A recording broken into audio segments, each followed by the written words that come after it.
I see, I see. Fox 7 out of 10, Bears 8 out of 10. Okay, that's the spirit. Big Bear is better. Yeah, that's what I'm telling. That's what I'm telling. Why have a Fox girlfriend when you can have a Big Bear girlfriend? Okay, I cannot judge anyone Yeah. for that. And of course, we did not forget about our old and familiar wives. They're also gonna get new sets of weapons, including not only the spears that I showcased you earlier, but axes, swords and shields, great hammers, and yeah. Fox scares me. I'm a gamer. Women are scary. I can attest to that, Jeremy. I can attest to that. You can also say it with your voice. Kind reminder. So yeah, a lot of new enemies to fight in World Sharks are coming quite soon. And Also, go ahead and I also want to address the fact that I see questions in regards to bosses quite often. Of course, we'll have a lot of them. Usually, bosses appear after regular monsters take like are added to the game, so it will require a bit more patience. And also, another reason why you don't see a lot of bosses as of today is because bosses usually require a lot of people to kill them. And guess what? You'll have plenty of those as soon as the multiplayer features will be introduced. yeah. And we already shown you. We already told you that the winter is coming. The winter is coming quite soon. As you can see, there are some winter hats. It's a concept, but I also have some new winter footage to show you from the gameplay. So, without any further ado, just take a look at it. It looks lovely, in my opinion. And we also have some idle animations that I'll showcase to you later. But just imagine farming this location on a lovely winter, maybe pre-Christmas evening. A lot of work, yeah. It's actually it's been a lot of work, and like I think I'm like spending a lot of times praising our design team, our 3D modeling team, and once again, I'm ready to praise them over and over and over and over because they did amazing job. I think this, Looks really good, guys. yeah, thanks. Very beautiful. One Uh, question I have after looking at it is if there's gonna be maybe like unique enemies. Well, obviously you were just showing us some other enemies, but maybe some spoilers of new things to engage with, or you can't answer that question. well, You mean apart from those who which were shared already? I mean, that's not the end of the roadmap for sure. We are sharing with you mm, the closest ones to be added to the game, but obviously there will be plenty of new monsters and content added in the coming months. I yeah, guess a and better. Oh, sorry. Go ahead, Rom. No. I just I see wanted to you're showing the mention height. that yeah, I'm showing some new idle animations, especially for winter time. As you can see, our guy is getting pretty cold. So Now yeah, there will be a point finally in lighting up a fire. yeah. Bring camera zoom fix, please. Boy, oh boy, do I have some news for you, Stefkan. Actually, camera zoom is something that is going to be added in the upcoming patch. So you can expect it like quite soon. Also, the ability to turn off the user interface for screenshots. I'm not sure that that's the idea we're working on right now, but actually sounds neat. I think that as soon as we grant you the sooner we grant you the ability to make screenshots, the better. Because as you can see, the game looks It looks Pretty dope. incredible. Yeah, pretty dope. So go ahead. Instead of asking, for spoilers about what's coming in ice, I guess a better way to phrase what I'm really curious about is how different the ice biome is gonna feel in terms of like the materials that you might be getting and the enemies you might be fighting. Like I would assume that throughout Merlandia, the wargs and the gnolls are gonna be kind of a staple enemy that you're always gonna be fighting because they're kind of at the core of the lore, right? But like how different of an experience are you aiming for the ice biome to feel apart from it just being a skin, really? Because that's kind of what we see as you level up through the first biome, is that nothing really changes. You're just kind of getting some reskins and like higher health enemies, pretty much. So do you kind of understand my question? I guess I see where you're coming from, and obviously, we will have something apart from the appearance changes in different biomes. Also, ice biome is not the only one and not the last one to be added. We have number of other biomes planned too. So they will have different elements that characterize them and different.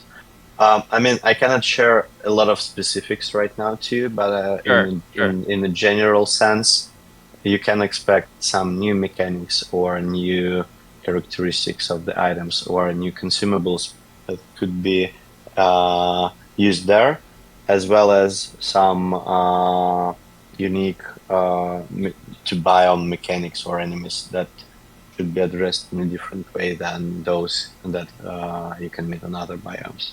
Obviously, that's quite on the surface because one of the main reasons why biomes exist in many different games is because it makes the game itself more variable, evolving, and that's definitely a good thing to have. And we perfectly understand that. Awesome. Yeah, and since we touched on the upcoming updates, I'd like to let you guys know some quality of life features that we are planning to add before this month ends.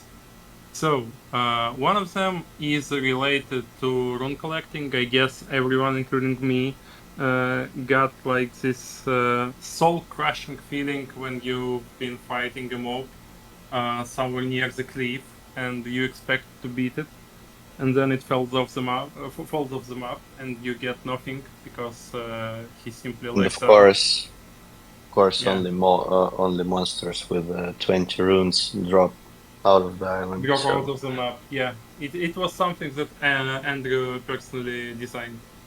So yeah, I'm just kidding.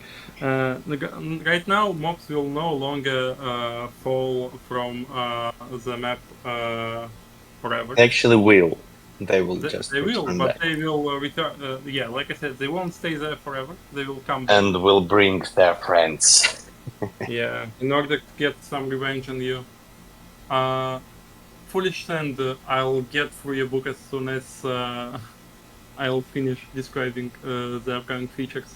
Also, one of the things related to falling is about jump quests that you guys love so much. I know it can be frustrating when you like fall really. You take a long fall and you have to begin again from the scratch. So we basically made the checkpoint system that works so you won't be like falling all the way down. You'll just be returned to the place from where you fell. It will make jump quest a little less frustrating. Plus, aside from that, well, like I said, a new mob evolved with a spear is coming. We changed a bit of enemy AI. We changed a bit of NPC AI. So I think it will improve the quality of going through an island. So there is that. Plus, we fixed some UI bugs and we fixed some building bugs. it's just like a really short overview. You can expect, as usual, a patch note as soon as the update comes out. We aim to do it this month. So yeah, so it's set. Anything to add, Andrew? No, I'm looking for a question that I wanted to address in the chat. It was related to some how many additional islands can be connected in total. So as I keep getting and keep seeing questions in regards to islands, we'll probably release additional videos, tutorials, and materials about that, because until it's there in the game, it might be confusing and not clear enough. I would probably reiterate something that has already been communicated, just to make sure that more people understand the concept.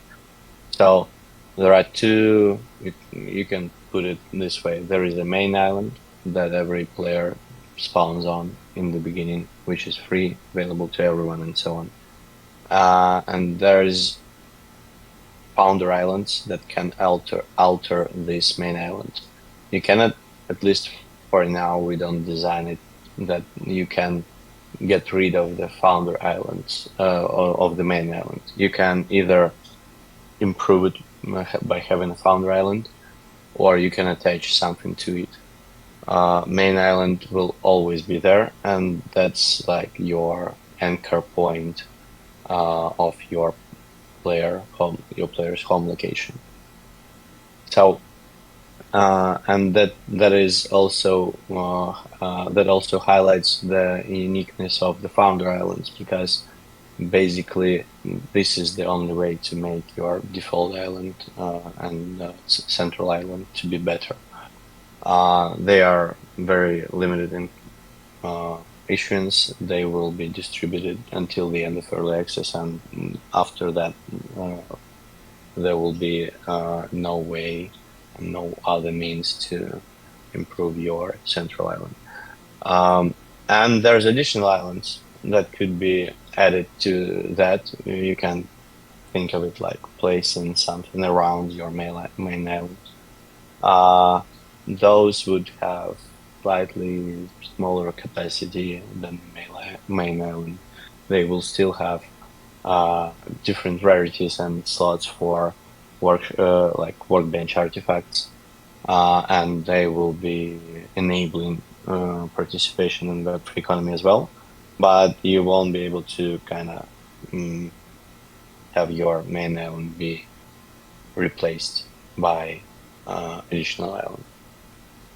That's the main difference between them. And answering the question about how many islands in total could player have, for now we are planning to have a maximum of 6, which makes it 1 main island and 5 additional islands that can be added around the main one. Yeah. Hope that answers the question. Mm-hmm. If you caught it, actually, when Foolish Sand asked, he's reading a book, like he himself said, with a lot of questions related to the gameplay. Probably, I'd like us to address it in some way. I already talked a lot about balancing. So yeah. We got a lot of questions about the rune drops, about the gold cap, and about slowing the progress down. But well, I can only once again attest to the fact that gameplay loop is something that we always keep in mind. And of course, if we got like some constructive criticism, like